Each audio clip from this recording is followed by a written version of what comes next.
የሆነ ጊዜ ፐርፐዝን የማጣት አይደል ወዴት ነው መሄድ ያለብኝ ትላለህ። ጓደኞችህ ወይ የምታያቸውን ሰዎች የራሳቸውን ፐርፐዝ ወይም በህይወታቸው መሄድ ያለብኝ ብሎ የሚያስቡትን መንገድ እነሱ እየቀጠሉ አንተ ግን ወደ ኋላ እንደቀረ ይሰማል። 5 ዓመታት በፊት ዶክተር ለሚባለው ስም እንዴት ያለ ክብር እንደነበር እናውቃለን። እና ደግሞ ምክንያት ይሄ ኤክስኪውዝ እየፈለገ በሁሉም ነገር የሚልፈሰፈስ ሰው ተደርጎ ነው የሚወሰደው። ያ ደግሞ የባሰ ሰው እንዲጫኑ ከዛ ደግሞ እንዳያወጣው ህመሙን እንዳይናገር እርዳታ እንዳይፈልግ እና እርዳታ መፈለግን በጣም ይሄ ምንድነው አቴንሽን ፈላጊ አድርጎ መወሰድ አለኛ ጋር። አሁን ሰው ድብርትና ድባቴ ተመሳሳይ ነገሮች አይደሉም። ድብርት ስለዚህ የሆነ ማድረግ እየፈለክ ማታደርገው ነገር አለ። ከዛ ማድረግ ሳትፈልግ የምታደርጋቸው ብዙ ነገሮች አሉ። ይረዳሉ። ከመቶዎቹ ብቸኛዎቹ በዚህ ነገር ተጠቂ ለነሱ እነሱ ብቻ ናቸው። ስለዚህ ብቻዬን ነኝ ነው በቃ ማንም አይረዳኝም።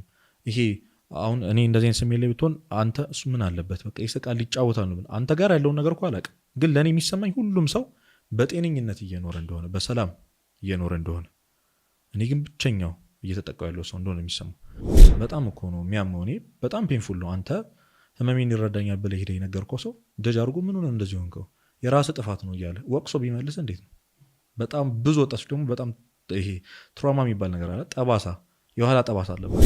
ችግሩን የማይናገር ሰው የሆነ ጊዜ ችግሩን ተናግሮ ጀጅ የተደረገ ሰው ነው። የተጎዳ ሰው ቅድም ሰው ይጎዳል ብዬ የለ። ስለዚህ ያልዳነ ሰው ሰውን ሊያድን አይችልም። እና ራስንም ማከም የአእምሮ ጤናችንን መጠበቅ እና ደግሞ ቅድም እንዳልኩ ህክምናውን በጣም ትልቅ ረጂ ነገር ነው። ቤተክርስቲያን አትቃወም። ለዶክተሮች ለእነዚህ ሰዎች ጥበቡን የሰጣቸው እግዚአብሔር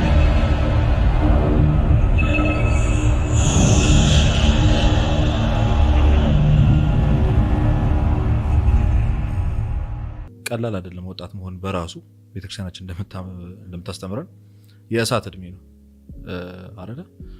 ፋይሬጅ የሚባልበት ጊዜ ነው እና የስሜት መገለባበጥ ይኖራል። ነገሮችን ቶሎ የመውደድ ቶሎ የመጥላት በጣም የመፈለግ እና ምን ከዛ ራስን የመወዳደር ጉዳዮች ይኖራሉ። ሶ ኢንቫይሮንመንትህም አይፈቅድልህም ጥሩ ሜንታል ሄልዝ እንዲኖርህ። ብዙ ነገሮቹ የተበላሸ ናቸው እና ወጣት መሆን በራሱ ቀላል አይደለም። እና እንደ ወጣት ዲፕሬሽን በጣም ብዙ ሰው የሚጠቃበት አሁን ትልቅ ሰውና ህጻናት አይደሉም፣ ወጣቱ ነው፣ ቲኔጀሩ ነው፣ ወደ 20 ምናምን ያለው ወጣት ነው። እና በዛ መሀል ብዙ ነገሮች አሉ። መጀመሪያው ሀዘን ሲያጋጥም ነው ትክክለኛው ምክንያት የሚባለው። ወይ ቤተሰብህን ስታጣ ሊሆን ይችላል። ብዙ ያው ሀዘን ሲባል ብዙ ነገር ነው ያለው። ጭንቀት አለ እና በወጣትነት በጣም የሚሰማ ስሜት ደግሞ የባዶነት ስሜት ነው። የሆነ ጊዜ ፐርፐዝን የማጣት አይደል ወዴት ነው መሄድ ያለብኝ ትላለህ። ጓደኞችህ ወይ የምታያቸውን ሰዎች የራሳቸውን ፐርፐዝ ወይም በህይወታቸው መሄድ ያለብኝ ብሎ የሚያስቡትን መንገድ እነሱ እየቀጠሉ አንተ ግን ወደ ኋላ እንደቀረ ይሰማል። በጣም ብዙ ወጣት የሚሰማው ስሜት ያ ነው። ከዛ ተስፋ መቁረጡ ነው የተደራረበ ይመጣው። ውስጣቸው ባዶነት ነው የሚሰማቸው። ምንም የሚፈልጉት ነገር አይኖርም። ግራይ መጋባት እንዴት ነው መኖር ያለብኝ? ለምሳሌ አሁን አንድ ወጣት ግቢ ከገባ በኋላ ወደ ዩኒቨርሲቲ ከገባ በኋላ ፊልድ መረጣ ላይ በጣም ኮንፊውዝ የሚሆኑ ብዙዎች ናቸው። ልክ እንደዛው ነው ፊልድ መምረጥ ማለት ህይወትህን የምትመራበትን ሙያ መምረጥ ማለት ነው። አንድ ሰው ዶክተሬትን ወይም ደግሞ ሜዲካል የሆነ ትምህርትን ሲመርጥ ለዘላለም እስከ ህይወት ፍጻሜ ድረስ ዶክተር ወይም ሰውን እያከምኩ እኖራለሁ ነው። ስለዚህ ሲወሰን ይሄ ነገር ለአንዴና ለመጨረሻው ጊዜ ነው ህይወቴን በዚህ መንገድ የምመራው እያለ የሚያስብ። ስለዚህ በጣም ኮንፊውዝድ ይሆናል። ልክ እንደዛው ነው በህይወት ምን አይነት ሰው መሆን፣ ኳስ ተጫዋች መሆን ያለብኝ፣ አክተር ነው መሆን ያለብኝ። ልጅ እያለ ደግሞ ፊልም ላይም ያየውም ታላቅም አባትህም ምንም ሲያወራ የሰማውን ሁሉ ያምራል። አሁን ሳይንቲስት መሆን ያልፈለገ ሰው አለ ብዬ አላም።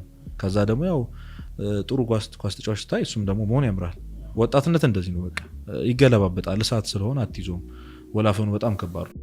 እንደ ኢትዮጵያ ስታየው አባት ልጁ እንዲሆን የሚፈልገው በጣም ተጭኖ ብዙ ሰው አሁን ብትጠይቅ ትልቅ በተለይ ደግሞ ትንሽ ያደጉና እንደዚህ ተምረው የጨሩ ሰዎች ለቤተሰቦቻቸው ሲሉ ያደረጉት ነገር ከዌስተርን የመጣ ነገር ነው። አብዛኛው ነገር የኛ አይደለም፣ የኢትዮጵያዊ የሆነ ቀለም ያለው ነገር አይደለም። እና ፋሚሊ በጣም ነው ጫና የሚያደርገው። ሶሳይቲ አሁን ከዛሬ 5 ዓመታት በፊት ዶክተር ለሚባለው ስም እንዴት ያለ ክብር እንደነበር እናውቃለን። ሰፈሮቻችን ውስጥም ልክ እንደዛው ኢንጂነር የሚለው ዛሬ ደግሞ እንዴት እንደተቀየረ ታውቃለህ።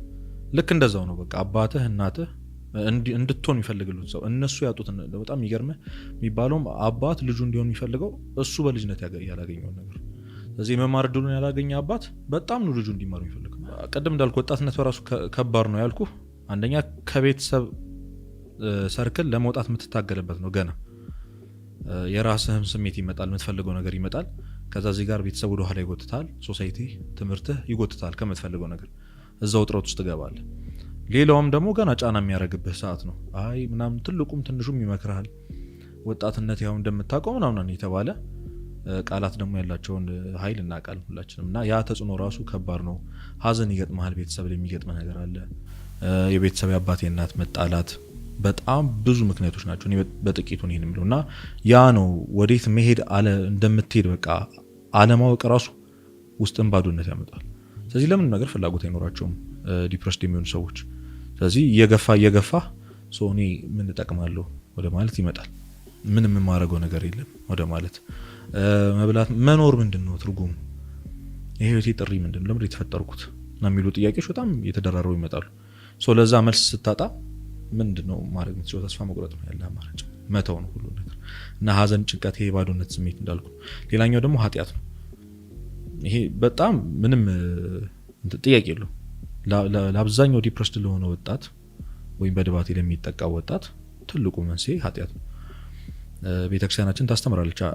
ጾር የሚባል ነገር አለ። አንድ ሰው በተደጋጋሚ የሚፈተንበት ኃጢአት ማለት ነው፣ ወይም በተከታታይ ጊዜ የሚወድቅበት ኃጢአት። ሮሜ 7:19 ላይ ቅዱስ ጳውሎስ የማልወደውን ክፉ ነገር አድርጋለሁ፣ የምወደውን በጎ ነገር ግን አላደርግም፣ ለዚህ ለኃጢአት የተሰጠ ሰውነት ማን ያድነኛል ያለው። ስለዚህ የሆነ ማድረግ እየፈለግ ማታደርገው ነገር አለ። ከዛ ማድረግ ሳትፈልግ የምታደርጋቸው ብዙ ነገሮች አሉ። በአሁኑ ሞደርን ዓለም ደግሞ በጣም በዛ ለመያዝ በጣም ቅርብ ነን። ብዙ ወጣቶችን ይህን ጨምሮ ብዙዎቻችን የምንፈተንበት ነገሮች አሉ። ያ ነው እየጎተተ የሚመጣው። የሆነ ጊዜ የጀመሩት ሱስ፣ የጀመሯት የሆነች አዲክትድ የሚያደርግ ነገር ቆይ አንዴ ቀምሼው አንዴ ገብቼበት ወጣለሁ ምናምን ብለው ያሉት ነገር በቃ ለብዙ አመታት ሲጎታችሁ ይኖራል። ያንን ለቤተሰብ መናገር፣ ለቅርብ ጓደኛ መናገር በጣም ሼምፉል ነው። አትናገርም፣ ኃጢአት ነው። ንስሐ መግባት ደግሞ እንደ ወጣት ቀላል አይሆንልህ። ያም ንስሐ አባት ብለህ የምታስበውም ሰው ማውራት ቀላል አይደለም። በጣም ፕራይድ ያጠቃሃል። በተቻለ አቅም ወጣት ያው ራሱን ይጠብቃል። ሰው ፊት፣ ትምህርት ቤት እና ያለህን ነገር ሁልጊዜም ራስህን ጠብቀና ለራስህ ጥሩ አመለካከት ነው የሚኖር። ጥሩ ኢጎ፣ በቃ ኢጎ የሚባለው ነገር አለ። ያንን ላለመፍረስ ብሎ ያንን ሼምፉል የሆነውን ኃጢአቱን ደብቆ ለብቻው ይታገላል። ይደጋግመዋል፣ ይጥማል። የሆነ ሰዓት ላይ ልክ እንዳልሆነ ሲገባው ግን ለመውጣት ሲታገል ያቅተዋል። የኛ ማህበረሰብ በጣም ከባድ ነው። በጣም እኔም በተቻለኝ አቅም በሶሻል ሚዲያ ለመጣም ሞክሮ ብዙ መምህራንና እንደዚህ በዚህ ጉዳይ የሚሰሩ ሰዎች የሚጥሩት ነገር ሰው እንደዚህ አይነት ሁኔታ ላይ ላለ ሰው መስጠት ያለበትን ነገር አያውቅም። የኛ ሶሳይቲ ለቅሶ ቤት ብትሄድ ሀዘን የሚያባብስ ነው እንጂ የሚያጽናና ሰው የለም። ምን ሆኖ ነው የሞቱት ብሎ ነው ወሬ የሚጀምረው ሲመጣ አይደለ? ተው በቃ አትዘን ምናምን እያለ በቃ ሀዘን የሚያባብስ ነገር ነው። ልክ እንደዛው ድባቴ ላይ ያለ ወጣት ምንድነው የሚያልፈሰፈሰ ነው የሚባለው። በተለይ ደግሞ በወንድ ልጅ ይብሳል። ጥናቱም በወንድ ልጅ ነው እንደሚብስ የሚናገሩ። ከዛ ወንድ አይደለሁ የሚል ጥያቄ አለ። ምንድነው የምትልፈሰፈሰው? ነቃ በል እንጂ። እና ያ ሰው ያለበትን ስሜት ነው በቃ ወይ እንደ ስንፍና ምናምን ነው የሚወሰደው። ቤተሰብህም አንዳንድ ጊዜ እኔ እንደውም የገጠመኝ ነገር አለ። በዚህ ጉዳይ የሚጠቃ ልጅ በቃ ለመፈተን ይሄ የኢንትራንስ ፈተና ላይ የነበረበት ጊዜ ነበርና ላለመጥናት እያደረክ ያለው ጥረት ነው። እንግዲህ ከአባትህ ይሄንን ነገር መስማት ይከብዳል። ላለማጥናት እያደረክ ያለው ጥረት ነው፣ ማንን ልሸውር ነው ምናምን ይልሃል ቤተሰብ። እኔ በጣም በእርግጠኝነት የምናገረው በጣም ትንሽ ሰው ነው።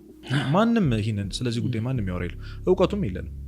አሁን ሰው ድብርትና ድባቴ ተመሳሳይ ነገሮች አይደሉም። ድብርት የሆነ የምታደርገው ነገር ስታጣ የሚሰማ ስሜት፣ ወይም ደግሞ የምትወደውን ነገር ይሄ ማድረግ የምትወደውን ነገር ሳይኖር ሲቀር የሚሰማ ስሜት ነው። አይ ዛሬ ደብሮኛል ካልክ እንዳይደብርህ ምን ታደርጋለህ? የሆነ የምትፈልገው ነገር ታደርጋለህ አይደለም? ድባቴ ላይ ግን ያንንም ማድረግ አትፈልግም። በኖርማሉ ጊዜ ነበረ፣ በትክክለኛው ጤነኛ ላይ ጊዜ ነበርክ ጊዜ ላይ ማድረግ የምትፈልገው ነገር፣ ለምሳሌ ኳስ መጫወት ከሆነ በድባቴ ሰዓት ኳስ መጫወት ለአንተ በጣም የሚያስጠላ ነገር ነው የሚሆነው። ያን ያህል ከፍ እያለ ነው የሚለው። እና እኔ በጣም ማህበረሰቡ በዚህ ላይ ችግር አለበት ብዬ ነው ማስበው። እንደ ደካማ፣ እንደ ሰነፍ እና ደግሞ ምክንያት ይሄ ኤክስኪውዝ እየፈለገ በሁሉም ነገር የሚልፈሰፈስ ሰው ተደርጎ ነው የሚወሰደው። ያ ደግሞ የባሰ ሰው እንዲጫነው፣ ከዛ ደግሞ እንዳያወጣው ህመሙን፣ እንዳይናገር፣ እርዳታ እንዳይፈልግ እና እርዳታ መፈለግን በጣም ይሄ ምንድነው አቴንሽን ፈላጊ አድርጎ መወሰድ አለኛ። በቃ ይሄ ሁልጊዜ ሰበብ ያበዛል፣ ሁልጊዜ ይታመማል፣ ሁልጊዜ እንዳለቃቀሰ ነው እንዳለቃቀሰሽ ነው ምናምን ስለሚባል ለምን ብሎ መጥቶ ያወራል ይሄ ሰው። ስለዚህ ራሱን ታሞ ብቻውን ክፍሉን ቆልፎ ቁጭ የሚል ሰው አለ። እና ለዚህ ጥያቄ መልሴ ማህበረሰባችን ጥሩ እውቀት የለውም። በዛው ልክ ደግሞ በጣም እያባባሰ ወጣቱን ደግሞ ወደዚህ የሚገፋው ዙሪያው ያሉት ሰዎች ናቸው። ሰው አንድ የሚመለከተ ልክ እንደሆነ ነፃ አውጪ ነው እና በተቻለው አቅም ስለዚህ ጉዳይ ትንሽ እውቀት አለው ብሎ የሚያስብ ሰው ጋር ነው እየሮጠ የሚመጣ። አንዳንዶቹ እንደውም ለንስሐ አባት የማይናገሩትን ነገር ነው የሚነግሩ። ልክ የሆነ ነገር አይደለም። ግን ያው ቅድም እንዳልኩ ማህበረሰባችን ላይ የሆነ የመሰማት ጥማት አለ ወጣቱ። ለዛ ነው ኦኬ አሁን በምትሰራው ቪዲዮ የምታወራው ነገር ልክ እሱን ሲመስለው በጣም ብሶ ኮሜንት ላይ የምታነብ ከሆነ እኔን የምትናገረኝ ነው የሚመስለኝ ይላል። ስለዚህ ይሄ ሰውዬ በዚህ ጉዳይ እያለፈ ነው ማለት ነው። ስለዚህ እሱን የምናገረው መስሎ ከተሰማው ይረዳኛል ብሎ ስለሚያስብ መጥቶ ጥያቄውን ያቀርባል። አንድ ፖስት ነው ብንሄድ ይሻለናል የሚል። አዎ ከዛ በኋላ ነው የኔም ነገር የቀጠለው። ስለ ራስ ማጥፋት ምናምን መነሳት ጀመረው ያኔ ነው። በአንድ ጓደኛዬ ያሳለፍኩትን ነገር ጽፌ ለጥፌ እና ቴክስት የሚያደርጉልኝ ሰዎች ነበሩ። ያን ጊዜ እንዳልኩ ጧት ቴክስት ስልክ ተስፋ የቆረጡ ሰዎች ማውራት እንደሚፈልጉ የሚሰሙት ሀዘን እንዳለ ይጻፉልኝን ሁሉ ስክሪንሻት አድርጌ ኢንስታግራም ላይ ነበር ፖስት ያደረኩት። ራሴን ላጠፋ ነው ቀኑና ሰዓቱን ግን አላውቀውም የሚል ቴክስት ነው። እንግዲህ ያስበው ከማታውቀው ሰው ነው እንደዚህ አይነት ቴክስት የሚላክል እና እሱን ነው ስክሪንሻት አድርጌ አሁንም በፖስት ፒን ላይ አድርጌዋለሁ ላይ ኢንስታግራም ላይ። እና ምንድነው ለሊት 8 ሰዓት ላይ ተኝቼ ነው የተደወለልኝ ከአንድ ሰው እና ራሱን ማጥፋት እንደሚፈልግ እኔ መጨረሻው እንደሆነ የነገረኝ ሰው። ምን እንዳልኩት እስካሁንም ትዝ አይለኝም፣ ግን የጻፍኩለትን ጽፌለት ያልኩትን ብዬው ያቺ ለሊት አለፈች። ዛሬ በጣም ጥሩ ቦታ ላይ ነው ያለው ያ ሰው እና ያንን ኤክስፒሪየንስ ያንን ነገር ነው ጽፌ ፖስት ያደረኩት። እና በዛ ሰዓት ስልኬን ያው ሶሻል ሚዲያዬን ሁሉን ነገር አድርጌ ማውራት የምትፈልጉ ሰዎች አውሩኝ ብዬ አስቀምጬ ነበር። ከዛ በኋላ የደረሱኝ ነገሮች በጣም ከባዶች ነበሩ እና ስልኮቼ፣ ቴሌግራሜ በጣም ለማንበብ ለማወቅ በጣም የሚከብዱ ነገሮች እስካሁን ሳስታውሳቸው በጣም የሚከብዱ። የሰው ልጅ በእውነት እንደዚህ ነገር ያሳልፋሉ እስክትል ድረስ እና በጣም ወጣቱ ገስ ማድረግ አንችልም፣ ኢማጂን ማድረግ አንችልም ምን እያሳለፈ እንደሆነ። የመጀመሪያው ቴክስት ትዝ የሚለኝ ከሆነ አባቴ ራሱን ያጠፋው ከ6 ወር በፊት ነው እና አንተ ለጓደኛህ እንደደረስክለት እኔ ለአባቴ ብደርስለት ደስ ይለኝ ነበረ፣ መንገድ አለ ብለው ደስ ይለኝ ነበረ የሚል ቴክስት። በጣም ነው የደነገጥኩት። ከዛ ብዙ ሴቶች ብዙ እህቶች ጾታዊ ትንኮሳ የሚደርስባቸው በአባታቸው በወንድማቸው ያ እንዴት በቃ የጭንቅላት ይሄ ጤናቸውን እንዴት እንዳዛባባቸው በጣም ትልቅ ወደሚባለው ደግሞ ዲፕሬሽን ትልቁ ሜጀር ወደሚባለው እንዴት እንደከተታቸው በጣም አይቻልም። በቤተክርስቲያን ማደግ ወይም ቤተክርስቲያን አገልግሎ በሰንበት ቤት በአብነት ትምህርት ቤት ማደግ ትልቁ ጥቅሙ እዚህ ነው እናውቀዋለን። አብዛኛው ወጣት ደግሞ በዚህ ያላለፈ የተወሰነ ያክሉ ነው በፐርሰንቱን ጋር ቢሰላ ማለት። መንፈሳዊ ህይወት ላይ ያለፈ ወጣት በልጅነቱ በአብነትና በሰንበት ቤት ያደገ ወጣት ሮጦ ወደ ቤተክርስቲያን መምጣት እንዳለበት ያውቃል። እኛ ያለነው እስከ ለዛ ነው እንጂ እውነት ያለንበት ዘመን የሚያተርፈው ነው አይደለም። እኔም እዚህ ጋር ቁጭ ብዬ የማወራው እኮ ይሄ ነገር ሳይደርስብኝ ቀርቶ አይደለም። ግን ቤተክርስቲያን ያደገ ሰው ቢያንስ መውጫውን ያውቃል። ቤተክርስቲያን ሐኪም ቤት እንደሆነች ይረዳል። የንስሐ አባቶች ሐኪሞች እንደሆኑ፣ ከዛ ስጋው ደግሞ መድኃኒት እንደሆነ ያውቃል። ስለዚህ ወዴት መሮጥ እንዳለበት ያውቃል። አንደኛ ወጣቱ ይሄንን አያውቅም። ጭራሽ ጭንቅላቱ ላይ እውቀቱ የለውም ማለት በዚህ ሰዓት ኦኬ አሁን መሄድ ያለብኝ ቤተክርስቲያን ነው የሚል ነገር ሊመጣለት አይችልም። የሚወጡበት ለመውጣት የሚሞክሩበት መንገድ ብዙ ናቸው። ወደ በኋላ ዘረዝራቸዋለሁ። በጣም ብዙ ናቸው። አንዱ እሱ ነው። ሁለት ደግሞ ቅድም እንዳልኩ የንስሐ አባት ተብሎ ሲታሰብ ወይም አንድ ቄስ ተብሎ ሲታሰብ እድሜያቸውን የምታስበው ገፋ እንዳሉ ነው እና ወጣት አይደሉም፣ ሊረዱኝ አይችሉም ነው የሚለው። አባቱን ያያል አያቱን ያያል። ይሄ ሰው እንደማይረዱት ያውቃል። ስለዚህ እነሱ ያልተረዱት እንዴት ነው የንስሐ አባት ይረዳኛል ብሎ የሚያስበው? ትክክል አይደለም። ይረዳሉ። ትልቁ እንደውም ሳይኮሎጂስት የሆኑ ቴራፒስቶች እኮ የንስሐ አባቶች ናቸው። ይህንን ግን ወጣቱ አያውቅም። አንተ እዚህ ጋር ወጣት ሆነ እሱ የሚሰማውን ነገር ስታወራለት ለዛ ነው ወደ አንተ የሚመጣው። መቼም ይሄ ሰው ካላለፈበት በቀር አያወራም ብሎ ነው የሚታሰቡ። የተጻፈም አይመስሉም። አሁን ለምሳሌ ያ ሰው ያ ወጣት የሚሰማው የባዶነትን ስሜት ማንም ይረዳኝ ብሎ ያስብ። በጣም የሚገርም እኔ በጣም የሚደንቀኝ ነገር እንደዚህ አይነት ሁኔታ ላይ ያሉ ወጣቶች ከነሱ ውጪ ማንም እንደዛ ይሰማዋል ብለው አይገምቱ። 100 ሰዎች መሃል ቢሆኑ እነሱ ሰዎች ከመቶዎቹ ብቸኛዎቹ በዚህ ነገር ተጠቂ ለነሱ እነሱ ብቻ ናቸው። ስለዚህ ብቻዬን ነኝ ነው በቃ ማንም አይረዳኝም። ይሄ አሁን እኔ እንደዚህ አይነት ስሜት ላይ ብትሆን አንተ እሱ ምን አለበት በቃ ይስቃል ይጫወታል ነው አንተ ጋር ያለውን ነገር እኮ አላውቅም፣ ግን ለኔ የሚሰማኝ ሁሉም ሰው በጤነኝነት እየኖረ እንደሆነ በሰላም እየኖረ እንደሆነ፣ እኔ ግን ብቸኛው እየተጠቃው ያለው ሰው እንደሆነ የሚሰማው። ከዛ ሲሆን ሶሻል ሚዲያ ላይ ወይ የሆነ ቦታ ላይ ስክሮል ሲያደርግ ይሆን የሚሰማውን ስሜት ሲያወራ እንዴ ኬት አመጣው ምናምን ይላል። በቃ ይሄ መቼም እሱ ካላለፈበት በቀር ቢያነብ ወደ ቤተክርስቲያን ቢቀርብ እኮ እሱ እንኳን ስለሱ ያልተረዳውን ነገር እንደምትነግረው ቢያቅ ኖሮ በጣም በቃ እድለኞች ነበሩ። ግን ለቤተክርስቲያን የቀረቡ ሰዎች ስላልሆንን እኛም የቀረቡ ሰዎች ስላልሆንን ወጣቶች እሱ የሚሰማውን ስሜት የሚያወራውን ወጣት ለመናገር ይደፍራል፣ ይረዳኛል ብሎ ስለሚያስብ። እንደዚህ አይነት ሰዎች በጣም የሚፈሩት ነገር ጀጅ መደረግ ነው። በጣም እኮ ነው የሚያመው። እኔ በጣም ፔንፉል ነው። አንተ ህመሜን ይረዳኛል ብለህ ሄደህ የነገርከው ሰው ጀጅ አድርጎ ምን ሆነ እንደዚህ ሆንከው የራስህ ጥፋት ነው እያለ ወቅሶ ቢመልስ እንዴት ነው? በጣም ብዙ ወጣቶች ደግሞ በጣም ይሄ ትራውማ የሚባል ነገር አለ። ጠባሳ፣ የኋላ ጠባሳ አለባቸው። ችግሩን የማይናገር ሰው የሆነ ጊዜ ችግሩን ተናግሮ ጀጅ የተደረገ ሰው ነው እንጂ አይደብቅም። ገብቷል? የሚረዳኝ ሰው የለም ብሎ ያስባል። አባቱን አይቷል፣ እናቱን አይቷል፣ ታላቅ እህትና ወንድሞቹን አይቷል። ስለዚህ የንስሐ አባቱ ጋር እንዲሄድ ይችላል። እና በቃ የግንዛቤ እጥረት አለ። ሁለት ወጣቶች ስላልሆኑ አይረዱኝም የሚል ሀሳብ አለ። እና እኛም ቤተክርስቲያን ላይ በዚህ ጉዳይ አሁን እሁድ ሰንበተ ክርስቲያን ላይ የጠዋት አሁን በዛ ብዙ ጊዜ ወጣቶች በዛ ሰዓት ነው የሚሄዱት። እንደው ሰነፍ የሚባሉት ወደ ቤተክርስቲያን እንኳን ያልቀሩት ይባሉ እንኳን እሁድ ላይ ቀሩ ይችላሉ። በዛ ጊዜ የሚሰበከው ስብከት እነሱን ሊያቀርቡ ይችላል አይደለም። በትክክል ስናወራ ሜቢ ወንጌል ሊሆን ትክክለኛ ትምህርት እኮ ነው የሚሰጠው። ትምህርቱ ስህተት ነው እያልኩ አይደለም። ያ ግን ቤተክርስቲያን ኦኬ ትረዳኛለች፣ ቤተክርስቲያን ውስጥ ለካ እንደዚህ አይነት አስተምህሮ አለ፣ ለካ ለዚህ ነገር መፍትሄ አለ ብሎ የሚያስብ ወጣት እንዳይኖር አድርጓል። በጣም ብዙ። ለዛ ነው አሁን የሚወጡ ወጣቶች በጣም ጎበዝ ወጣቶች አሉ አሁን። እና የሚጻፈውን ጽሁፍ የሚሰራውን ቪዲዮ ሲያዩ እንደ ቤተክርስቲያን ታስተምራለች እንደሚል በጣም ብዙ ነው። ስለ ሪሌሽንሺፕ ጉዳይ ስለ ጮኝነቱ በደንብ መወራት የጀመረው እኮ አሁን ከቅርብ ጊዜ በኋላ ነው እንደሚያስፈልገው ስለተነገር። ግን ቤተክርስቲያን የዛሬ ስንት መቶ ዓመት ነው ስለዚህ ጉዳይ አስተምሮ ያላት። ማውጣቱ ላይ ግን ብዙ በጣም ይቀረናል። እና ወጣቱ አንደርስታንድ ደረጋለው የሚለው ግንዛቤ ስለሌለው ነው የሚርቀው። በሽታ ነው በቃ ዲፕሬሽን። ጭንቅላትህን ያማል። ልክ አንተ ጨጓራህን እንደሚያምህ ወባ እንደሚያምህ ያማልና መታከም አለበት አንድ ሰው።